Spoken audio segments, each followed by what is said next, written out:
ناظرین بہاول نگر وچ شوہر نے اپنی بیوی نو اگ لا کے مار دیتا۔ میری بچی نو پہلے بھی شوہر ماردا سی، اس وار اگ لا کے جان لے لئی۔ مقتولہ دی ماں دا الزام کیا پولیس نے مقدمہ درج نہیں کیتا، الٹا ملزم دی سرپرستی کر رہی ہے۔ افسوسناک واقعہ بہاول نگر وچ پیش آیا جدوں شوہر نے اپنی زنانی نو اگ لا کے مار سٹیا۔ اس حوالے سے اپڈیٹ کر رہے ہیں احمد حسن۔ جی احمد حسن بتائیے گا۔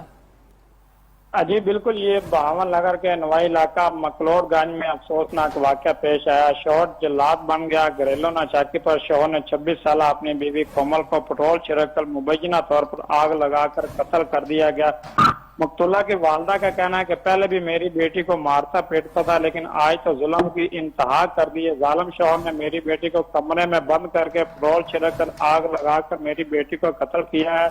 پولیس نے کارروائی کرتے ہوئے لاش پوسٹ مارٹم کے لیے ہسپتال منتقل کر دی۔ ملزم بااثر اور سیاسی اثر و رسوخ رکھتا ہے، جس کی وجہ سے نہ تو ابھی تک ملزم کے خلاف مقدمہ درج کیا گیا اور نہ ہی ملزم کو گرفتار کیا گیا۔ مقتولہ کے ورثہ کا کہنا ہے کہ ہم نے پولیس کو کہا کہ ملزم کو گرفتار کیا جائے، تو پولیس نے گرفتار کرنے کے بجائے کہا کہ پوسٹ مارٹم رپورٹ آنے کے بعد دیکھا جائے گا کہ ملزم گرفتار کرنا ہے یا نہیں کرنا۔ پوسٹ مارٹم رپورٹ آنے کے بعد دیکھا جائے گا گرفتار کرنا ہے یا نہیں۔ احمد حسن آپ کا شکریہ۔